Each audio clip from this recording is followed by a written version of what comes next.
மாண்புமிகு முதல்வர் அவர்கள் கூட ஒரு அறிக்கை வெளியிட்டார் பார்த்தீங்களா, போதையின் பாதைக்கு போகாதீர், போதை உங்களை சீரழிக்கும். இந்த போதையை இதை பின்விளைவில் நான் கேட்குற போது நான் பீதி அடைந்தேன் டாக்டர்கிட்ட கேட்குற போது அப்படின்னு சொல்லிட்டு ஒரு 10-20 காரணத்தை சொல்கிறார் சார். போதை எடுத்துக்கிட்டு வாழ்க்கையை கைவிட்டுறாதீங்க அப்படின்னு சொல்கிறாருல்ல, அதில் ஒன்று ஆண்மைத்தன்மை குறைவுன்னு சொல்கிறார். மனிதன் தன் செயல்திறனை இழக்கிறான், தன்மையை இழக்கிறான் அப்படி இப்படின்னு பேசுகிறாருல்ல, அப்படி பேசி அதை விற்கிறார்ல. நீங்கள் சொல்கிறீங்க நாங்கள் உங்களோட மக்கள் தொகை கணக்கெடுப்பு திட்டத்தை நாங்கள் நடைமுறைப்படுத்தி தான் நாங்கள் மக்கள் தொகையில் டவுன் ஆகிட்டோம் தென்னிந்தியாவில். இன்றைக்கு கூட ஆந்திராவில் ஒருத்தர் சொல்லியிருக்க பொழுது 3வது இந்த குழந்தை பிறந்த ஆவலும் அந்த குழந்தை பிறந்த ஆவலும்னு. நான் என்ன சொல்கிறேன், இப்போ அண்மையில் ஒரு சென்சஸ் எடுக்கப்பட்டது. இந்திய அளவில் பிறப்பு விகிதம் புள்ள பெற்றுக்கிற தன்மை எப்படி இருக்குன்னு எடுத்ததில் தமிழ்நாட்டில் கடந்த 2 ஆண்டுகளில் கம்பேரிட்டிவ்லி 11% டவுன் ஆயிடுச்சு. 11 பேர் பீஸ் ஆகிட்டான். எப்படி ஆனாவன்?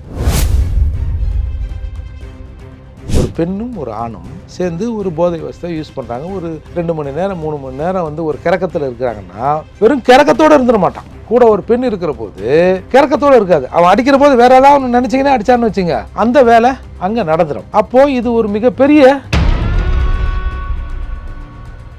சாதாரண நம்ம குடிக்கிற டாஸ்மார்க்கில் இவங்க ஒரு பிராந்தினா என்னென்ன உட்பொருட்கள் அதில் இருக்கணும்னு இருக்குது சார். ஒரு பியர்னா அதில் இருக்கணும், ஒரு விஸ்கினா அதில் இருக்கணும் அப்படின்னு இருக்குது. எல்லாமே ஊற வைத்து நொதித்தல் முறையில் தயாரிக்கப்பட்டால் அது உடம்புக்கு அவ்வளவு தீங்கை விளைவிக்காது. இவங்க டார்கெட் வச்சு ஸ்பிரிட்டு எத்தனாலு அதை இதை ஊற்றி கலர் பவுடர் கலக்கி டக்குன்னு ஏற்றி டக்குன்னு ஏற்றாந்து கொடுத்து இவன் டக்குன்னு குடிச்சு பொட்டுன்னு போயிடுறான்.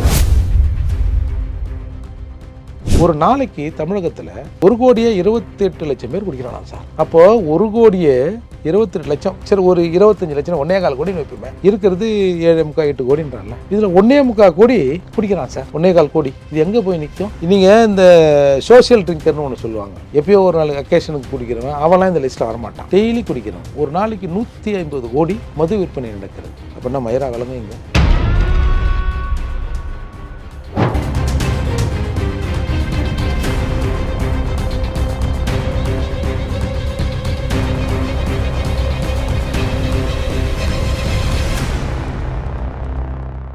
ரியல் ஒன் வாய்ஸ் நண்பர்கள் நேயர்களுக்கு வணக்கம்.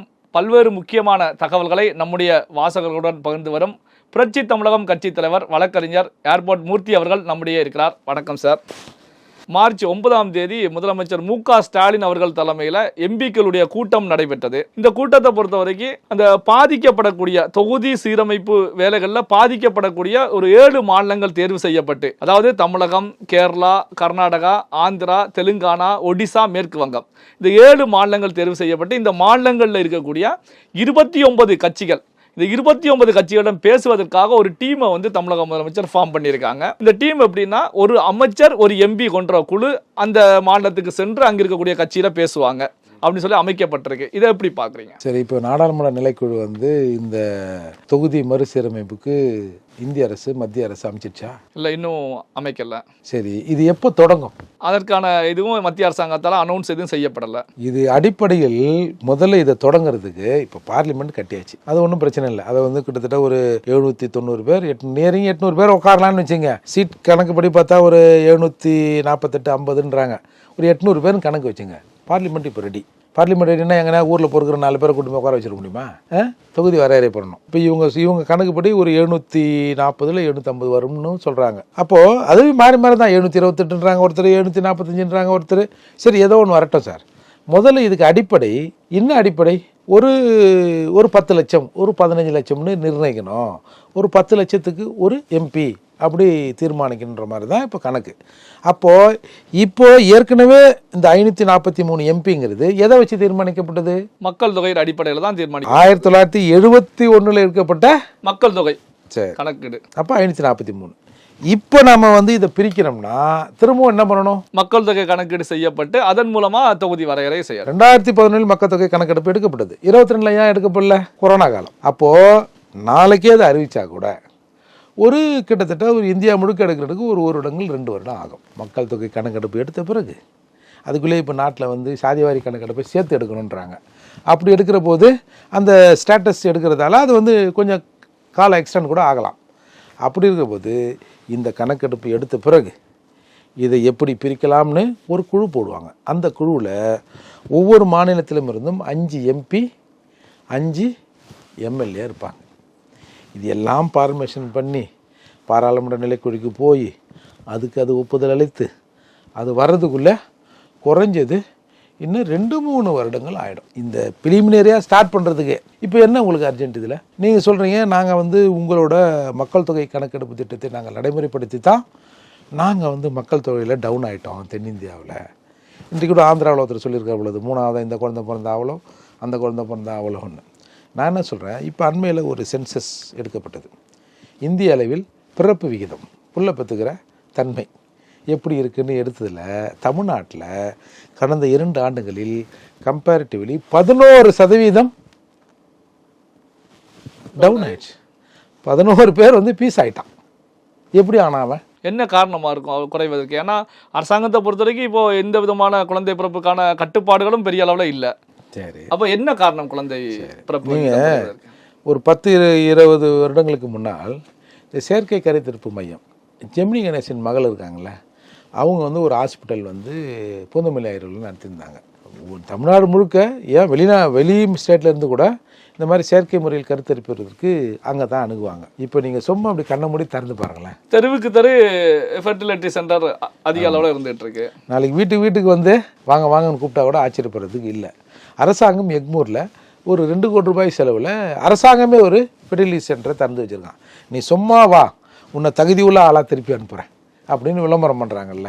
அப்போ என்ன காரணம் இந்த அளவுக்கு குழந்தை பிறப்பு குறைவதற்கு? ஆண்கள் பெண்கள் வந்து பாலியல் ரீதியாக அவர்களுடைய இது குறைவதற்கு என்ன காரணம் சார்? பாலியல் துன்புறுத்தல்கள் ஒரு பக்கம் அதிகமாகி கொண்டே போகிறது. அதை வந்து ஸ்டிமுலேட் பண்ணுறான் ஒருத்தன். ஒரு பொருள் கஞ்சா இந்த மாதிரியான போதைப் பொருட்கள் அதை ஸ்டிமுலேட் பண்ணுது. அதை தற்சமயத்துக்கு ஸ்டிமுலேட் பண்ணணும். அதோட பெர்ஃபார்மன்ஸ் ஒன்றும் பெருசாக இருந்துடாது. அந்த எண்ணம் இருக்குல்ல, ஒரு விஷயத்தை நினைத்து கொண்டே அதை வந்து அவன் கஞ்சாவையோ இல்லை மற்ற விகிதத்தையோ கசக்கிறான்னா அது அதை நோக்கி போகும். இப்போ இன்றைக்கி கூட நம்ம வந்துங்க இப்போ இந்த பப்பு கலாச்சாரம், இந்த ஈவினிங்கில் குடிக்கிறது போகிறது வர்றது, பெண்கள் ஆடுறது, போதை வஸ்து, இதெல்லாம் ஒரு போதை வஸ்தை பயன்படுத்தியதோடு நின்றா சார். ஒரு பெண்ணும் ஒரு ஆணும் சேர்ந்து ஒரு போதை வஸ்தை யூஸ் பண்ணுறாங்க. ஒரு 2 மணி நேரம் 3 மணி நேரம் வந்து ஒரு கிறக்கத்தில் இருக்கிறாங்கன்னா வெறும் கிறக்கத்தோடு இருந்துட மாட்டான். கூட ஒரு பெண் இருக்கிற போது கிறக்கத்தோடு இருக்காது. அவன் அடிக்கிற போது வேறு ஏதாவது ஒன்று நினச்சிங்கன்னா அடித்தான்னு வச்சுங்க, அந்த வேலை அங்கே நடந்துடும். அப்போது இது ஒரு மிகப்பெரிய கலாச்சார சீரழிவை நோக்கியும் போகும். ஒரு போதை தன் உடலை மட்டும் கெடுத்துக்காது, இருக்கிற சொசைட்டியும் கெடுத்துரும். இந்த புள்ள ஒரு 4 பேர்கிட்ட சொல்லும், அங்கே போனால் நல்லா இருக்குது நீ வா அப்படின்னு சும்மாக்கிற புள்ளையும் கூட்டும் போவோம். அப்புறம் அதையும் 4 பேர் அவன் இஷ்டத்துக்கு யூஸ் பண்ணால் இந்த சமுதாயம் எதை நோக்கி போகும்? அதெல்லாம் நம்ம போதையை தடுக்கணுன்றோம். ஏன் வந்து இன்றைக்கு இவ்வளோ ஃபெர்டிலிட்டி சென்டர் வந்திருக்கு? இப்போ இவெல்லாம் பப்புக்கு போகிறவங்க கிடையாது. அப்போ ஏன் வருது? சாதாரண நம்ம குடிக்கிற டாஸ்மார்க்கில் இவங்க ஒரு பிராந்தினா என்னென்ன உட்பொருட்கள் அதில் இருக்கணும்னு இருக்குது சார். ஒரு பியர்னால் அதில் இருக்கணும், ஒரு விஸ்கினா அதில் இருக்கணும் அப்படின்னு இருக்குது. எல்லாமே ஊற வைத்து நொதித்தல் முறையில் தயாரிக்கப்பட்டால் அது வந்து உடம்புக்கு அவ்வளவு தீங்கை விளைவிக்காது. இவங்க டார்கெட் வந்து வச்சு ஸ்ப்ரிட்டு எத்தனாலு அதை இதை ஊற்றி கலர் பவுடர் கலக்கி டக்குன்னு ஏற்றி டக்குன்னு ஏற்றாந்து கொடுத்து இவன் டக்குன்னு குடிச்சு பொட்டுன்னு போயிடுறான். இதில் பல பேர் வந்து ஆண்மைத்தன்மை எடுக்கிறார்கள். நீங்கள் அண்மையில் நம்ம முதலமைச்சர் மாண்புமிகு முதல்வர் அவர்கள் கூட ஒரு அறிக்கை வெளியிட்டார் பார்த்தீங்களா? போதையின் பாதைக்கு போகாதீர், போதை உங்களை சீரழிக்கும். இந்த போதையை வந்து இதை பின்விளைவுகள் நான் கேட்குற போது நான் வந்து பீதி அடைந்தேன் டாக்டர்கிட்ட கேட்குற போது அப்படின்னு சொல்லிட்டு ஒரு 10-20 காரணத்தை சொல்கிறார் சார். போதை எடுத்துக்கொண்டு வாழ்க்கையை கைவிட்டுறாதீங்க அப்படின்னு சொல்கிறாருல்ல, அதில் ஒன்று ஆண்மைத்தன்மை குறைவுன்னு சொல்கிறாரு.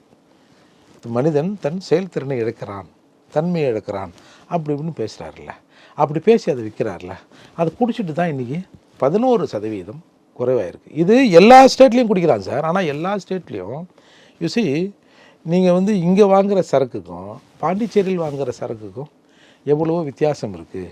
அங்கே பெரும்பாலான சரக்குகள் பிளெண்டன்னு போட்டிருக்கோம். பிளெண்டன்னா ஊற வச்சு கம்பல்சரி அவன் இத்தனை நாள் ஊற வச்சு அதை வந்து நொதிக்க வச்சு அதை வந்து எரித்து ஆவியாக்கி அப்படி எடுக்கிற சரக்கு.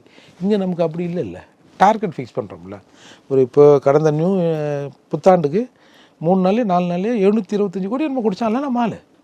ஒரு நாளைக்கு தமிழகத்தில் 1,28,00,000 பேர் குடிக்கிறானா சார். இந்த ஒரு நாளைக்கு சுமார் 140 கோடி ரூபாய் சேல்ஸ் ஆகுது அப்படின்னு சொல்லி ரிப்போர்ட் சொல்லுது. அப்போது 1,28,00,000 சரி, ஒரு 25 லட்சம் 1,4 கோடின்னு வைப்போமே, இருக்கிறது 7.25 8 கோடின்றான்ல. இதில் 1.25 கோடி குடிக்கிறான் சார். 1.25 கோடி இது எங்கே போய் நிற்கும்?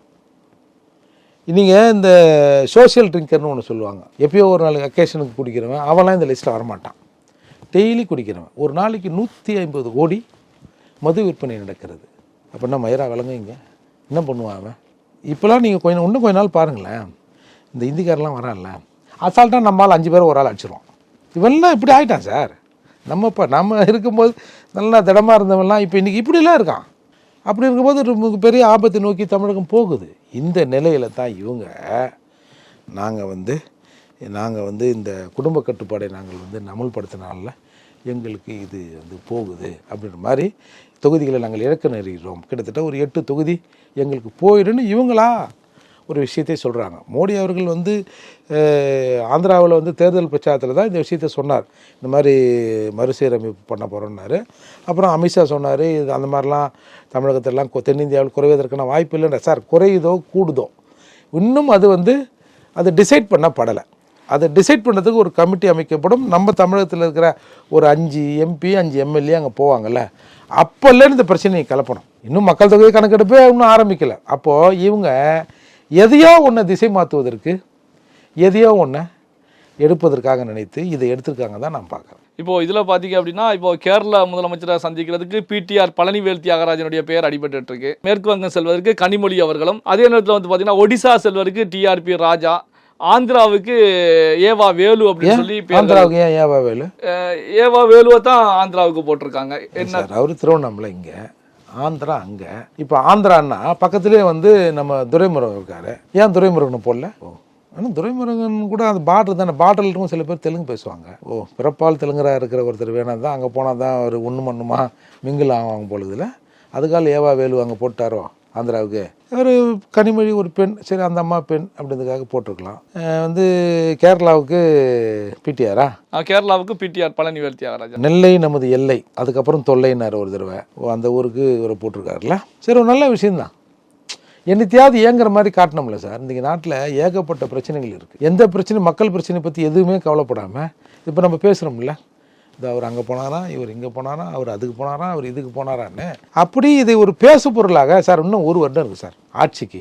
இந்த ஆட்சியில் இப்போ இன்றைக்கே பல பேர் இப்போ விஜய் போன்றவர்களாம் கூட இந்த ஆட்சியை மாற்றணும், போகணும், வரணும் அப்படிலாம் அவர் விஜய் உண்மையிலே அவருக்கு தெரிஞ்சு சொல்கிறாரோ தெரியாமல் சொல்கிறாரோ, இல்லை யாராவது எழுதி கொடுத்து சொல்கிறாரோ, இல்லை எழுதி கொடுத்து படிக்கிறாரோ, ஆனால் அந்த விஷயங்கள் இன்றைக்கி ஏற்புடையதாக இருக்குது. நம்மளாம் சேர்ந்து தான் இந்த கவர்மெண்ட்டை கொண்டாந்தோம், நம்மளாம் சேர்ந்து தான் இந்த கவர்மெண்ட்டை எடுக்கணும்.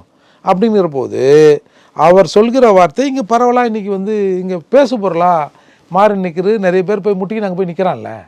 நான் ஒரு காணொலி பார்த்தேன், ஒரு 2 பொம்பளை பிள்ளைங்க தப்புன்னு அப்படியே கீழே அந்த கேட்டை கும்பிடுதுங்க.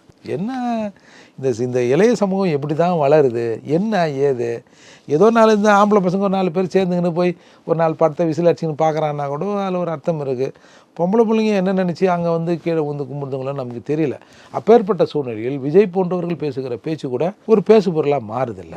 அப்போ இந்த 1 வருடத்தில் அரசுக்கு எதிராக யார் எதை பேசினாலும் அது பெரிய விஷயமாக மாறிவிடக்கூடாது என்பதற்காக இந்த மாதிரி ஒரு சின்ன சின்ன ட்ராமாக்களை, தெருக்கூத்து நாடகங்களை அங்கங்கே போட்டுன்னு வராங்க. பல்வேறு முக்கியமான தகவல்களை நம்முடைய வாசகர்களுடன் பகிர்ந்து கொண்டதற்கு நன்றி சார்.